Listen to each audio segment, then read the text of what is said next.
Hello students, welcome to ITI classes. आज के इस वीडियो में हम बात करने वाले हैं क्लासिफिकेशंस ऑफ कंप्यूटर की।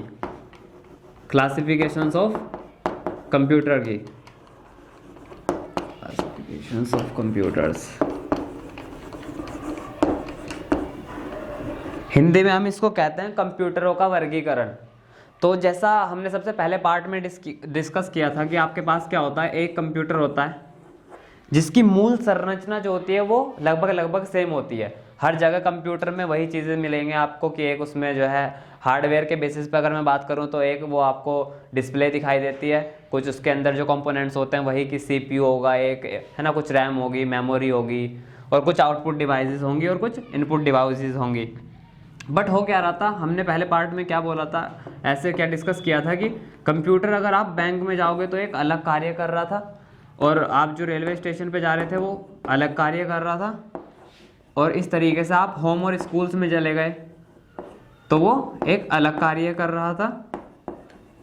और इसके बाद लास्ट में हमने ऐसे बोल दिया था कि रिसर्च एंड डेवलपमेंट सेंटर्स में आप अगर चले जाओ तो वहाँ पे कंप्यूटर का एक अलग कार्य होगा।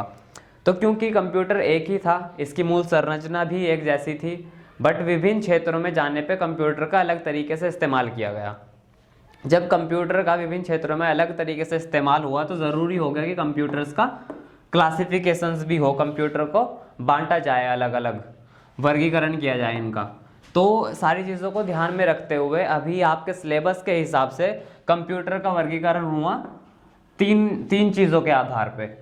एक हुआ आपका कंप्यूटर जो है वर्गीकरण पर्पस के हिसाब से कि कंप्यूटर उद्देश्य के हिसाब से कितने प्रकार के होंगे। दूसरा आपका हुआ उसकी साइज और पोटेंशियल या फिर कैपेबिलिटी के हिसाब से, यानी कि उसका जो आकार होगा और कंप्यूटर की जो क्षमता होगी उसके बिहाफ पे कंप्यूटर को बांटा गया। और लास्ट में आपका हुआ तीसरा एप्लीकेशंस या फिर टाइप। कंप्यूटर का एप्लीकेशंस बोल सकते हो आप, या फिर टाइप बोल सकते हो, या फिर हार्डवेयर डिज़ाइन बोल दोगे। ठीक है, एक तीसरा वर्गीकरण हुआ आपका कंप्यूटर के एप्लीकेशंस के आधार पे कि इसके अनुप्रयोग या फिर उसका जो दिखावट होगी, उसकी फंक्शनिंग होगी कंप्यूटर की, वो कैसी होगी। तो हम आज इस वीडियो में बस इन सभी चीज़ों के बारे में बात करने वाले हैं। तो हम पूरा टाइप्स ऑफ कंप्यूटर पढ़ेंगे बेसिकली, है ना। तो चलिए एक एक करके हम स्टार्ट करते हैं। तो तीन आधारों पे कंप्यूटर का वर्गीकरण किया गया, जिसमें सबसे पहला था आपका पर्पस के बिहाफ पे कंप्यूटर सिर्फ कितने तरह के हुए, दो तरह के। पहला हुआ आपका जनरल पर्पस कंप्यूटर और दूसरा हुआ आपका स्पेशल पर्पस कंप्यूटर।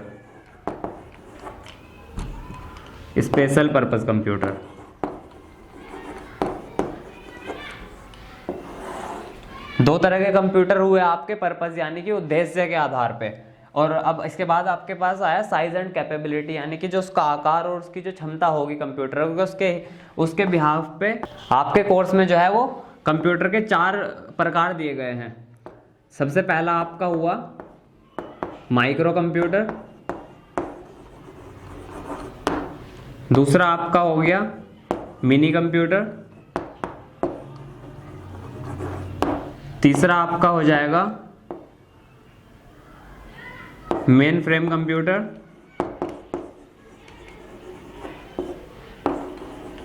और चौथा आपका हो गया सुपर कंप्यूटर।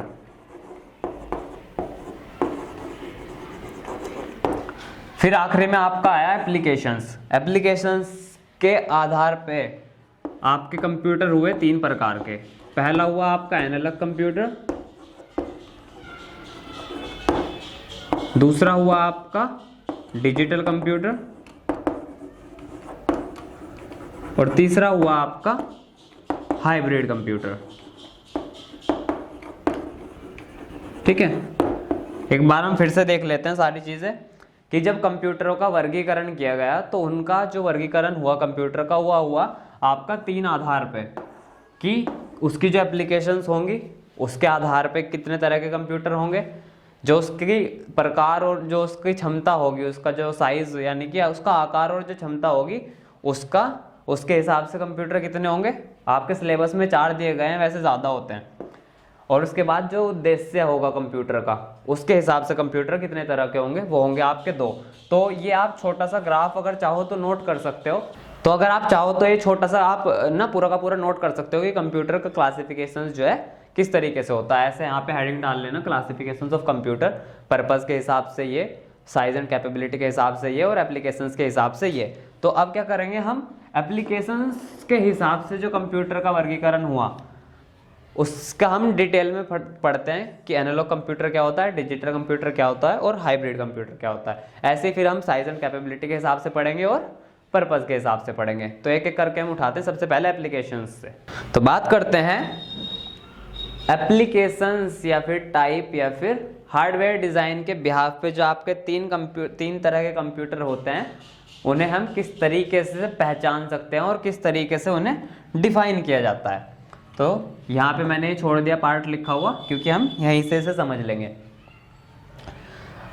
अब इन्हें मैं आपको डायरेक्ट समझाऊं तो ये थोड़ा सा कंफ्यूजिंग हो सकता है, बट इससे थोड़ा सा पहले हम कुछ चीज़ें समझ लेते हैं। कुछ बेसिक टर्म्स हैं जो अगर आपको समझ आ जाएंगी तो इन चीज़ों को आपके लिए समझना बहुत ज़्यादा आसान हो जाएगा। तो सबसे पहले एक टर्म होती है क्वालिटेटिव, फिर एक टर्म होती है आपकी क्वांटिटेटिव, ठीक है। और क्वांटिटेटिव में भी जो है आपके पास 2 और टर्म होती है, एक होती है डिस्क्रीट और एक होती है आपकी कंटिन्यूअस। अब इन्हें समझते हैं क्या होता है। तो जो क्वालिटेटिव होती है ना, इसे कहते हैं हम गुणवाचक। जैसे इसका पहले उदाहरण ले लो, समझने से पहले उदाहरण ले लेते हैं। जैसे मोहन इज अ बॉय, वो डेटा जिसके अंदर एक इंफॉर्मेशन होगी, आपको समझ भी आ रही होगी, बट उसमें आंकड़े नहीं होंगे। आंकड़े में यानी कि नंबर्स नहीं होंगे। वो आपकी किस तरह की इंफॉर्मेशन होगी, क्वालिटेटिव होगी, यानी कि वो गुणवाचक है। इस बात में गुण है पर नंबर्स नहीं है। Mohan is a boy, Mohan एक लड़का है, ठीक है तो है, बट नंबर तो कुछ नहीं है इसमें।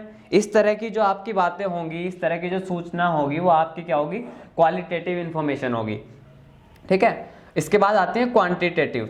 आपको नाम से पता लग रहा है क्वांटिटी। क्वांटिटी क्या होता है, जब हम नंबर्स की बात करने लगते हैं वहां पे क्वांटिटी आ जाती है।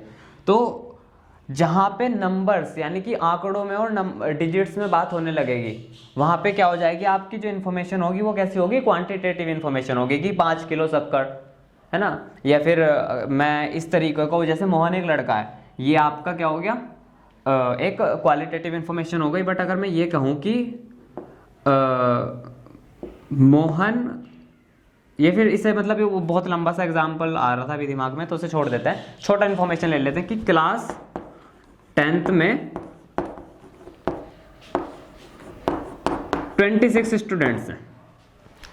ये क्या है, यहाँ पे जो 26 है वो क्या है, क्वांटिटेटिव इंफॉर्मेशन है। यहाँ पे क्या आ गया, आपके पास नंबर्स आ गए, ठीक है। अब नंबर्स क्या है आपके, जहाँ पे भी नंबर्स आ गए वो आपकी क्या हो जाएगी, क्वांटिटेटिव इन्फॉर्मेशन हो जाएगी। इसमें भी अब इन्फॉर्मेशन जब नंबर्स पे आ जाती है तो 2 तरह की इन्फॉर्मेशन हो जाएंगी, एक होगी कंटिन्यूअस और एक होगी डिस्क्रीट, ठीक है। अब वो नंबर जो ख़त्म ना हो वो क्या होता है, कंटिन्यूअस नंबर होता है। जैसे 26.12396 ये जो वो भी जितना भी आप इसे लंबा कर लो, ये नंबर बन जाएगा एक, ये कभी ख़त्म नहीं होगा। तो वो नंबर जो कभी ख़त्म ना हो वो क्या होता है, कंटिन्यूअस नंबर।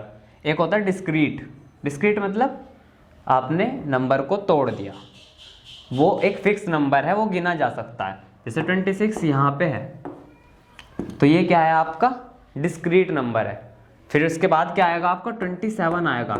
इसमें क्या होता है, डिस्क्रीट क्वांटिटी में 2 नंबरों के बीच में कोई संख्या नहीं होती, बल्कि कंटिन्यूअस में क्या होता है, जैसे मैं 1.1 ले लूँ और फिर मैं 1.2 ले लूँ, इसके बीच में एक संख्या आ जाएगी 1.11 और भी आ जाएगी 1.12। इस तरीके से चलती चली जाएंगी, इन दोनों नंबरों के बीच में भी एक संख्या आ जाएगी। तो क्या है, इसके बीच में ये अनंत है, इसका अंत नहीं हो रहा, ये संख्या गिनी नहीं जा सकती, इनके बीच में और भी नंबर्स आ सकते हैं, बल्कि डिस्क्रीट क्वांटिटी में ऐसा नहीं होता है, ठीक है। अब आ जाते हैं वापस कंप्यूटरों के प्रकार पे।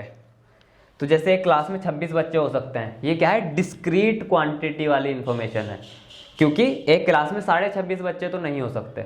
अगर मैं कह देता एक क्लास में 26.5 बच्चे हैं तो ये कंटिन्यूस इन्फॉर्मेशन हो जाती है, फिर कंटिन्यूस डेटा हो जाता, बट नहीं है, क्योंकि 26.5 बच्चे नहीं हो सकते। एक बच्चा क्या आधा माना जाएगा, नहीं। तो इसलिए जो है ये कुछ चीज़ें आपको ध्यान रखनी है। और डिस्क्रीट क्वांटिटी कैसी होती है, कंटिन्यूस क्वांटिटी कैसी होती है। अब आ जाते हैं वापस कंप्यूटर्स पे। तो वो कंप्यूटर्स जो क्वालिटेटिव प्लस कंटिन्यूअस डेटा पे प्रोसेस करते हैं, ठीक है, इस चीज़ को ध्यान से समझना। वो कंप्यूटर्स जो क्वालिटेटिव इंफॉर्मेशन और क्वांटिटेटिव में कौन सी, कंटिन्यूअस इंफॉर्मेशन पे प्रोसेस करते हैं, वो आपके क्या होते हैं, एनालॉग कंप्यूटर्स होते हैं। ठीक है, उदाहरण जब मैं दूंगा तो आपको और चीज़ें समझ में आएंगी, पर इस चीज़ को अभी ध्यान रखो कि वो कंप्यूटर्स जो qualitative information plus continuous data पर प्रोसेस करते हैं वो क्या होते हैं, आपके एनालॉग कंप्यूटर्स होते हैं। और दूसरे एंड पे जो आपके डिस्क्रीट नंबर्स पे प्रोसेस करते हैं, आंकड़ों पे और संख्याओं पे काम करते हैं, वो क्या होते हैं, आपके डिजिटल कंप्यूटर्स होते हैं। अब इस चीज़ को ऐसे समझो, इसे मैं यहाँ से रफ कर देता हूँ और इसे थोड़ा सा और अच्छे से समझेंगे। तो यहाँ से मैंने इसे रफ कर दिया अभी, क्योंकि आपको पता लग गया था एनालॉग और डिजिटल कंप्यूटर्स में डिफरेंस क्या हुआ था। जो कंटिन्यूअस नंबर पे काम करेंगे और क्वालिटेटिव इंफॉर्मेशन पे काम करेंगे वो एनालॉग कंप्यूटर्स, और जो आंकड़ों पे और संख्याओं पे काम करेंगे, जो जिनके बीच में नंबर नहीं होते, जो सटीक नंबर हैं 26, 27, 28, ऐसे नहीं 28 पॉइंट या 28 दशमलव कुछ नंबर, वो इस तरह के कंप्यूटर्स क्या होंगे, आपके डिजिटल कंप्यूटर्स होंगे। अब उदाहरण से देखते हैं, जो आप एनालॉग कंप्यूटर्स जो है किस तरह के डाटा पे प्रोसेस करते हैं। जैसे आपकी स्पीड हो गई है ना, जैसे आपका टेम्परेचर हो गया, जैसे आपका प्रेशर हो गया, इलेक्ट्रिसिटी हो गई, वेट हो गया, इस तरीके से जो इस तरह के डेटा पे प्रोसेस करेंगे वो आपके एनालॉग कंप्यूटर्स होंगे। और जो आपके कंप्यूटर्स नंबर्स पे, डिस्क्रीट नंबर्स पे कैलकुलेशंस करेंगे वो आपके डिजिटल कंप्यूटर्स हो जाएंगे। अब यहाँ पे इसका एक उदाहरण लेते हैं एनालॉग कंप्यूटर्स में। स्पीडोमीटर आपने सभी ने देखा होगा, स्पीडोमीटर या फिर स्पीडोमीटर कह लेते हैं, या फिर थर्मामीटर आपने ज़्यादातर लोगों ने देखा होगा, है ना। थर्मामीटर ये वाला नहीं जो डिजिटल आ गया है अब, वो जो पहले हमारे ऐसे मुंह में डाल देते थे ना उसमें, या फिर साइड में ऐसे लगा देते थे जिसमें पारा होता था मरकरी से और ऐसे देखते थे फिर ऊपर को, तो उस तरह के थर्मामीटर की मैं यहाँ पे बात कर रहा हूँ। उस तरह के कंप्यूटर्स को ही जो है एनालॉग कंप्यूटर कहा गया था। जैसे थर्मामीटर था, जैसा स्पीडोमीटर होता है बाइक में, उसमें क्या होता है, बाइक आपकी किस स्पीड पे चल रही है वो किस तरीके से दिखाया जाता है। एक ऐसा स्पीडोमीटर होता है, यहाँ पे ऐसे कुछ नंबर्स लिखे हुए होते हैं, और एक यहाँ पे सुई होती है जो आपको बता देती है किस स्पीड चल रही है। जैसे यहाँ पे आपकी 75 स्पीड है, वो सिर्फ आपको 75 दिख रही है। क्या आप जानते हो कि बाइक की स्पीड 75 और 70 के बीच में कितनी बार कितनी जगह पे लाई करी होगी, 70.1 भी हुई होगी एक बार। ऐसा तो नहीं है कि आपकी स्पीड बाइक की 70 के बाद सीधा 72 होगी, नहीं होगी ना, 70.1 हुई होगी, फिर 1.2 हुई होगी, 0.3 हुई होगी। इस तरह का डेटा जो है एनालॉग कंप्यूटर्स ही इस पे प्रोसेस करते हैं। तो जैसे आपका बाइक का स्पीडोमीटर होता है, इसमें क्या होता है, यहाँ पे कुछ नंबर्स लिखे हुए होते हैं, यहाँ पे एक सुई होती है एक जो आपको बताती है कि स्पीड क्या है बाइक की। ऐसा ही होता है ना। अब ये हो गया कि आपके डिजिटल भी मीटर आने लगे हैं जिसमें नंबर्स आ जाते हैं, उसके बारे में भी बात करेंगे, पहले यहीं पे स्टिक रहते हैं ना। तो ये सुई 70 और 75 के अगर बीच में है तो क्या आपकी बाइक इस तरीके से चलती है कि आपकी स्पीड पहले 70 थी, फिर आपने बढ़ाई तो 75 हो गई? नहीं, ऐसा नहीं होता। आपकी बाइक की स्पीड बहुत ही ग्रेजुअल बढ़ेगी। 70 थी तो पहले 70.1 पे आई होगी वो, फिर 70.2 पे जंप किया होगा, फिर 70.3, 70.4 ऐसे ऐसे बढ़ती चली गई। तो ये क्या हुआ, एक कंटिन्यूअस डेटा हुआ जिसका क्या हो रहा है, जिसका कोई ऐसे डिस्क्रीट नहीं है कि 70 पे थी फिर 71 पे गई फिर 72 पे गई। नहीं, ये वाले नंबर्स हम मिस कर रहे हैं। 0.1 पे भी गई थी, 0.2 पे भी गई थी। तो जैसे अगर मैं इसका ग्राफ यूँ बना दूँ ना, कि जैसे ये कर्व है आपकी बाइक की स्पीड का, तो ऐसा है कि हर इस पूरे ग्राफ पे जितने भी पॉइंट हैं, हर जगह पे डाटा आपका मेज़र किया गया है और हर जगह पे आपको दिखाया गया है इसके थ्रू। हालांकि आप इसे इतना एक्यूरेटली देख नहीं सकते, बट अगर आप पीछे चले जाओ उस पहिए, जो पहिया आपका रोटेट कर रहा है, जो वहाँ से ट्रैक हो रहा है डेटा, वो हर पॉइंट पे हुआ है। तो यहाँ से आपको थोड़ा सा क्लियर हो गया होगा कि एनालॉग कंप्यूटर्स किस तरीके से काम करते थे। वो आपके हर एक पॉइंट पे आपके डेटा को प्रोसेस करेंगे और फिर आपको इस तरीके से दिखाएंगे, ठीक है। वो सटीक ना दिखाएं वो एक और बात है। अब आ जाते हैं हम डिजिटल वाले कंप्यूटर्स पे। जैसे इसी तरीके से जैसे स्पीडोमीटर का कंसेप्ट होता है, ऐसे ही थर्मोमीटर का कंसेप्ट होता है। आपको हर पॉइंट पे दिखाया जाता है कि आपका टेम्परेचर क्या है क्या नहीं है। ऐसे अब जैसे बाइक में आजकल डिजिटल मीटर्स आने लगे, ये वाले कि पुरानी बाइकों में रह गए हैं। तो ये कभी इसमें आपने अगर स्पीड देखी हो तो ऐसे मेजर होता है कि आपकी बाइक 20 पे जाएगी, फिर 22 पे चली जाएगी, फिर 24 पे जाएगी। इसके बीच में 21 आता ही नहीं। तो क्या इसका मतलब ये है कि बाइक 21 की स्पीड पे नहीं चली, बाइक चली 21 की स्पीड पे, सिर्फ आपको दिखाया नहीं गया। जब आपको इन नंबर्स में डाटा दिखा दिया जाए और इन नंबर्स पे ही कैलकुलेशन परफॉर्म की जाए तो आपका जो कंप्यूटर होता है वो डिजिटल कंप्यूटर होता है, और इस वाले केस में क्या होता है आपका एनालॉग कंप्यूटर होता है।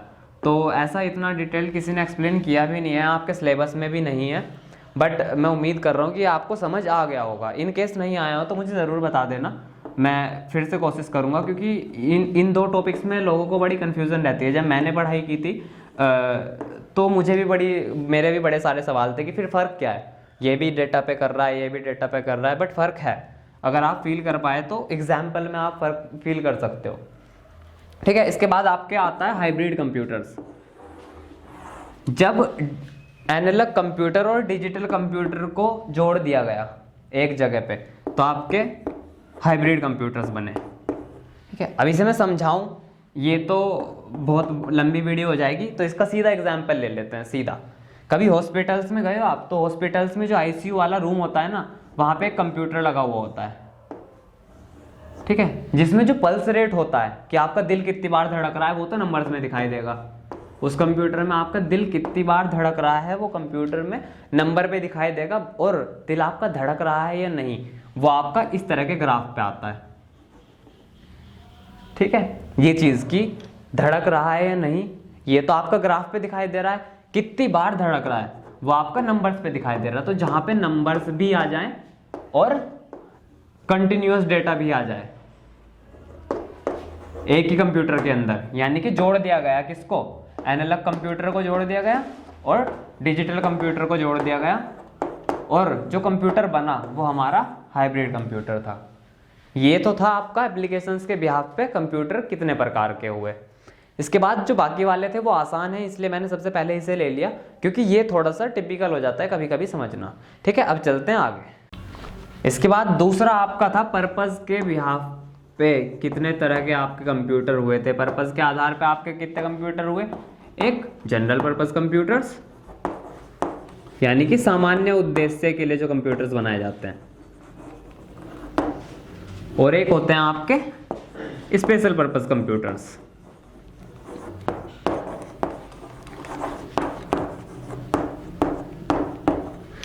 ठीक है, नाम से बिल्कुल ये बहुत आसान है, ये सबसे आसान था। जो सामान्य इस्तेमाल के लिए कंप्यूटर्स बनाए जाते हैं वो आपके जनरल पर्पस कंप्यूटर्स हुए, और जो आपके स्पेशल टास्क करने के लिए बने हैं वो आपके स्पेशल पर्पस कंप्यूटर हुए। अब इसे ऐसे समझते हैं, जनरल पर्पस कंप्यूटर कौन से होते हैं, हमारे घर में जो मोबाइल है, ठीक है, हमारे घर में जो मोबाइल है और हमारे घर में जो डेस्कटॉप है या पीसी या लैपटॉप जो भी है, ये हमारे जो स्कूल्स में होते हैं वो क्या होते हैं, हमारे जनरल पर्पस कंप्यूटर होते हैं। उनमें आप क्या करते हो, उनमें आपने म्यूज़िक चला लिया, आपने पेंट कर लिया, आपने कोई जो है वेब डेवलपमेंट कर लिया, है ना, मार्केटिंग कर ली, वीडियोस देख ली, बहुत सारी चीज़ें कर दी, ठीक है।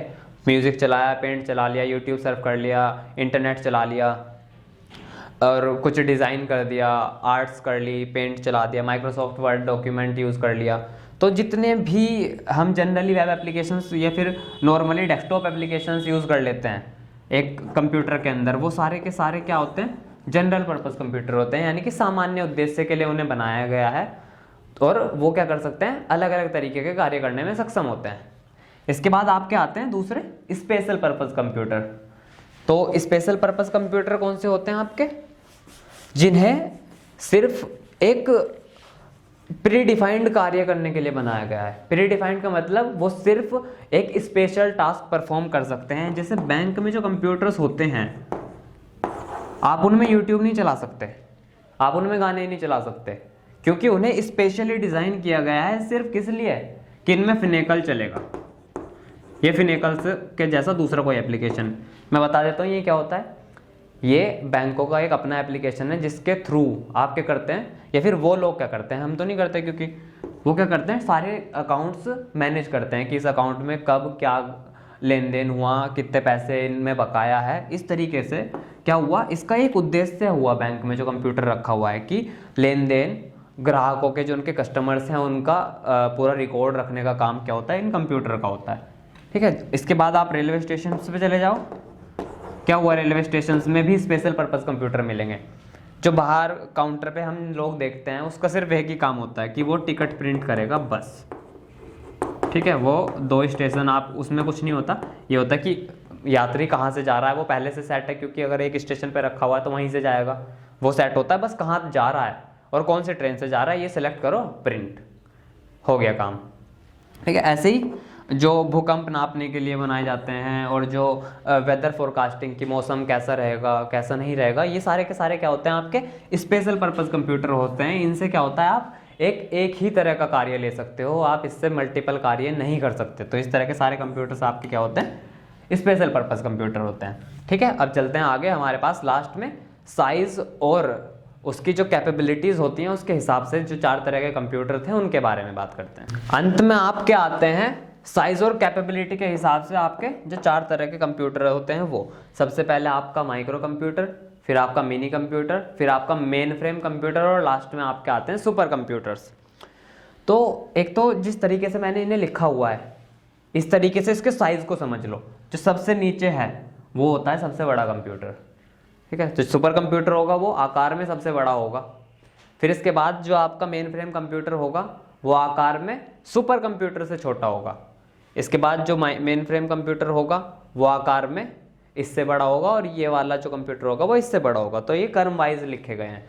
माइक्रो कंप्यूटर सबसे छोटा, फिर मिनी कंप्यूटर माइक्रो से बड़ा, फिर मेन फ्रेम कंप्यूटर मिनी से बड़ा और सुपर कंप्यूटर मेन फ्रेम से भी बड़ा, यानी कि सबसे बड़ा कंप्यूटर। यही हो गया हमारे पास।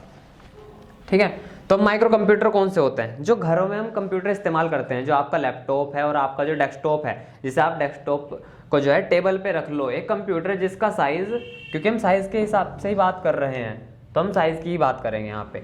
एक वो कंप्यूटर जिसे आप लैप पे रख लो, लैप यानी कि आपकी जो थाई होती है ना उसे लैप पे रख लो। जैसे लैपटॉप होते हैं, लैपटॉप है क्या बेसिकली, वो कंप्यूटर्स जो लैप पे रखे जा सके, टॉप लैपटॉप। ठीक है, जो कंप्यूटर्स लैप पे रखे जा सके वो लैपटॉप्स। और डेस्कटॉप कौन से हो गए आपके, वो कंप्यूटर्स जो डेस्क पे रखे जा सके। डेस्क क्या होती है आपकी, जो स्टडी टेबल होती है, ऐसी सी डेस्क होती है आपकी। तो वो सारे के सारे कंप्यूटर्स जो डेस्क पे रखे जा सके।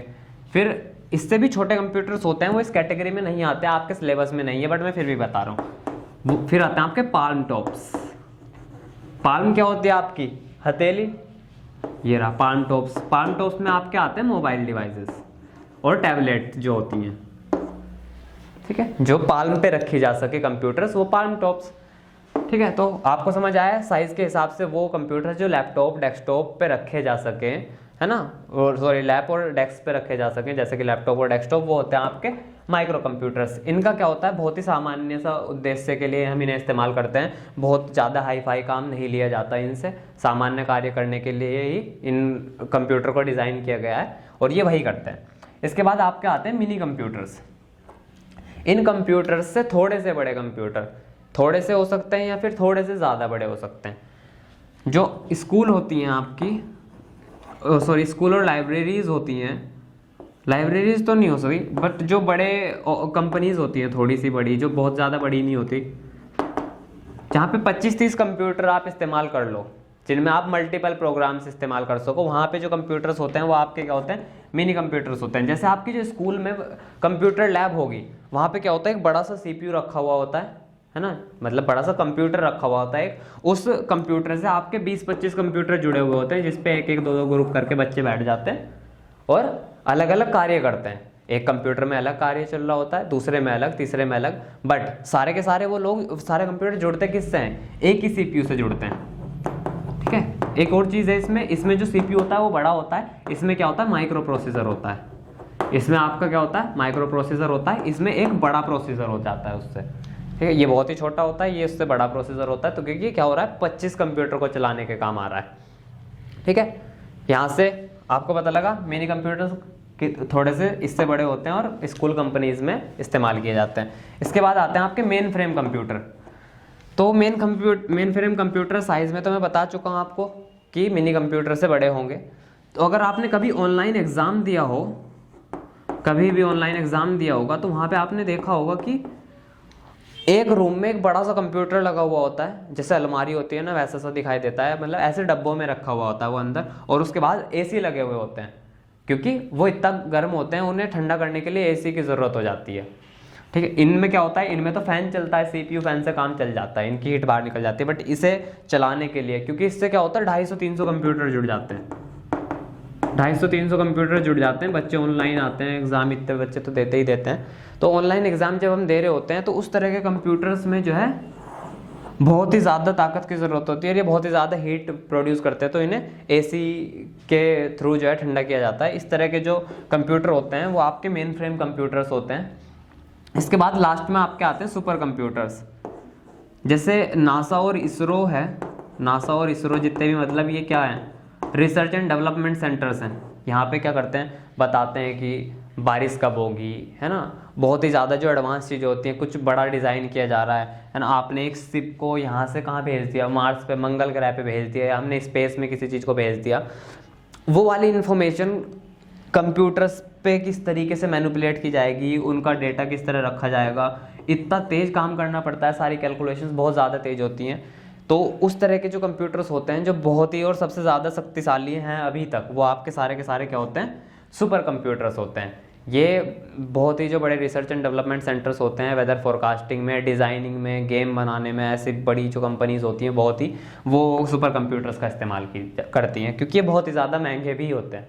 हम आम आदमी ना तो हम इसका इस्तेमाल कर सकते हैं, और ना ये हमारे किसी काम का है, और ना इतना हम खरीद पाएंगे। ठीक है, तो ये आपके सारे के सारे क्या हुए? कंप्यूटर के वर्गीकरण यहाँ पे आपका समाप्त होता है। इसके बाद हम आगे पढ़ेंगे आपके एप्लीकेशंस ऑफ कंप्यूटर।